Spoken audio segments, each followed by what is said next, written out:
Good morning friends, to the point में आप सभी का स्वागत है। आई होप आपकी स्टडीज़ अच्छी चल रही हों और इकनॉमी के कॉन्सेप्ट्स भी आपको अब कुछ समझ आने, कुछ हद तक आपको क्लियर होने लग गए होंगे। आज के टॉपिक की बात करें तो आज हम पढ़ेंगे रीस्ट्रक्चरिंग ऑफ लोन्स क्या होता है। तो फ्रेंड्स, लोन्स आपको पता है कि लोन्स क्या चीज़ होती है। जब हमें पैसों की ज़रूरत होती है और हम बैंक्स या एनबीएफसीज़ के पास जाते हैं, लोन्स लेते हैं और ईएमआईज़ के थ्रू उनका रीपेमेंट करते हैं और उस पर हमें इंटरेस्ट भी देना पड़ता है। बहुत बार ऐसी सिचुएशन हो जाती है कि जब हम लोन लेते हैं। सो देखिए, दो पार्टीज होती है लोन की। एक तो होता है क्रेडिटर, मतलब जिसने लोन दिया, और जिसने लोन लिया वो होता है डेटर। ठीक है, तो मोस्टली क्रेडिटर कौन होता है हम केस में? बैंक्स होते हैं। और डेटर्स हम या जो लोन लेते हैं वो आप या मुझ जैसे लोग या बिग बिजनेस हाउस या कोई भी बिजनेस हाउस हो सकता है। तो बहुत बार ऐसी सिचुएशन होती है कि जो डेटर्स होते हैं वो पेमेंट नहीं कर पाते अपने इंस्टॉलमेंट्स की, प्रिंसिपल पेमेंट की या इंटरेस्ट की। उस केस में क्या होता है कि जो ये अकाउंट है, मतलब लोन अकाउंट, वो बिल्कुल एनपीए में ना कन्वर्ट हो, या ऐसी सिचुएशन ना आए कि डेटर हाथ खड़ा कर दे कि अब मैं कुछ भी पेमेंट नहीं कर सकता, आप जाके या तो केस कर लीजिए या फिर मेरे असेट्स बेच के पैसे रिकवर कर लीजिए। ऐसी सिचुएशन ना आए तो बैंक्स ऐसी सिचुएशन में एक फैसिलिटी प्रोवाइड करती है जिसको रीस्ट्रक्चरिंग ऑफ लोन्स कहते हैं। और रीस्ट्रक्चरिंग ऑफ लोन में भी दो सिचुएशन होती है। एक तो होती है या तो जो बैंक है उसमें इंटरेस्ट रेट को चेंज कर देते हैं, या फिर जो उसका पेमेंट टाइम है, मान लीजिए आपने 5 साल के लिए लोन लिया था और अब आप इतनी इंस्टॉलमेंट नहीं दे पा रहे हैं, 5 साल में नहीं चुका पा रहे हैं, तो बैंक इस टाइम को एक्सटेंड कर देगा और बोल देगा कि ठीक है, कोई बात नहीं, आप पैसे दे दीजिएगा लेकिन आपका टाइम एक्सटेंड कर देते हैं, 7.5 ईयर्स में मेरे लोन को पूरा क्लियर कर दीजिएगा। तो जब ये सिचुएशन होती है तो इसको बोलते हैं रीस्ट्रक्चरिंग ऑफ लोन्स। चलते हैं नेक्स्ट स्लाइड पे, जिसमें मेंशन किया गया है कि ऑब्जेक्टिव्स क्या है ऐसी स्कीम को या ये फैसिलिटी के पीछे जो बैंक्स देती है अपने कस्टमर्स को। First, it reduces the risk of default by the borrower.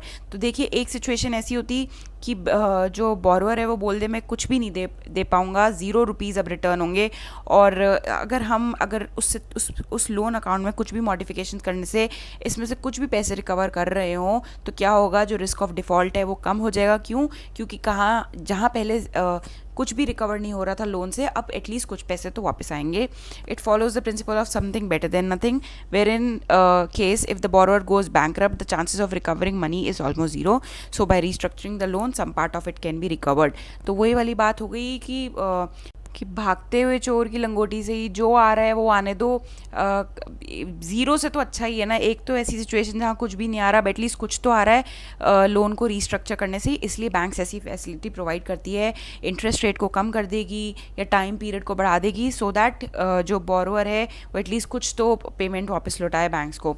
It is a win win situation for the parties to the loan as it becomes convenient for the borrower to pay and at the same time helps the lender to recover the money without fail. दोनों के लिए win win situation है। कैसे? Borrower के लिए भी easy हो जाता है लोन को रीपे करना, जो उनके लिए किसी के लिए मुश्किल पड़ रहा था तभी तो वो लोन रीपे नहीं कर पा रहे, बट अगर बैंक रीस्ट्रक्चर कर दे लोन तो ये बैंक के लिए भी बहुत अच्छी सिचुएशन है और जो बोरोअर है उनके लिए भी बहुत अच्छी सिचुएशन है कि वो अब ईजिली और ईजी इंस्टॉलमेंट्स में लोन को वापस रीपे कर सकते हैं।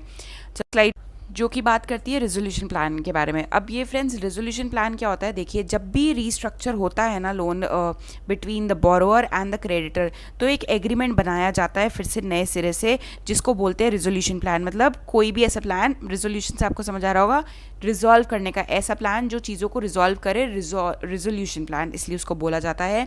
तो इस एग्रीमेंट में फिर से नई सिरे से डिटेल्स मेंशन करी जाती है, जैसे कि अमाउंट ऑफ लोन क्या है, पीरियड ऑफ रीपेमेंट, अगर इंटरेस्ट रेट चेंज कर दिया है या अब किस रेट से इंटरेस्ट दिया जाएगा, कितने टाइम में रीपेमेंट किया जाएगा, पार्टीज़ क्या है लोन की। और इसमें ये भी मेंशन होता है कि कल को अगर फिर से बोरोअर डिफ़ॉल्ट करता है और लोन की रिस्ट्रक्चरिंग के बाद भी ऐसी सिचुएशन अराइज होती है कि वो रीपे नहीं करते लोन को, तो क्या एक्शन लिया जाएगा बैंक द्वारा, उसको भी मेंशन किया जाता है रेजोल्यूशन प्लान में। तो ये एक काइंड ऑफ एग्रीमेंट होता है रिटन फॉर्म में between the borrower and the creditor. चलते हैं अब हमारी लास्ट स्लाइड पे। अब इसको इंट्रोड्यूस करने के पीछे ऑब्जेक्टिव क्या था या ये इंट्रोड्यूस क्यों किया गया था? तो देखिए फ्रेंड्स, हमारा जो इकोनॉमी है ना 2015-16 से थोड़ा सा इसमें एनपीए का इशू तो उठ ही गया था। तभी मैंने आपको एक ट्विन बैलेंस शीट करके प्रॉब्लम भी पढ़ाई थी जिसमें ऐसा हो रहा था कि जो पब्लिक सेक्टर बैंक्स हैं उसमें एनपीए की जो अमाउंट है वो बहुत ज़्यादा बढ़ गया था और आरबीआई तब से कुछ ना कुछ कोशिश करने में लगा हुआ है कि ये जो अमाउंट है ये बैलेंस शीट में कम हो जाए और फिर से जो मनी हर जगह ब्लॉक था लोन अकाउंट्स में वो रिलीज़ हो जाए सो दैट लिक्विडिटी सप्लाई अच्छी हो जाए इकनॉमी में। और अभी भी यही है कि इंडियन पब्लिक सेक्टर बैंक्स में 2020 का जो फिस्कल ईयर है उसमें जो एनपीए की वैल्यू है वो $6.8 ट्रिलियन है जो कि बहुत ज़्यादा वैल्यू है। This value was much higher at around 7.5 trillion rupees in the previous fiscal year. उससे पहले जो फिस्कल ईयर था 2019 उसमें ये इससे भी ज़्यादा थी। तो मैं आपको कह रही हूँ ना ये प्रॉब्लम चालू 2015 में हुई थी। उस टाइम हमारे जो एनपीएस थे हमारे कंट्री में पीक पे थे, तब से आरबीआई कुछ ना कुछ एफर्ट्स डाल रही है कि ये जो एनपीए की वैल्यू है ये कम होते जाए और लोन रिकवर होता जाए बैंक्स का जो जगह जगह पैसा अटका हुआ है। और उसी के चलते ये स्कीम इंट्रोड्यूस करी गई। और जो डेट रिस्ट्रक्चरिंग भी होती है फ्रेंड्स, इसमें भी अलग अलग तरीके की होती है। एक कॉर्पोरेट डेट रिस्ट्रक्चरिंग होती है, एक स्ट्रैटेजिक डेट रिस्ट्रक्चरिंग होती है जिसको सीडीआर और एसडीआर बोला जाता है। और इन दोनों पे एक सेपरेट वीडियो बनाए हुए हैं मैंने, इनकी डिटेल्स जानने के लिए प्लीज़ उन वीडियोस को रेफ़र कर सकते हैं आप।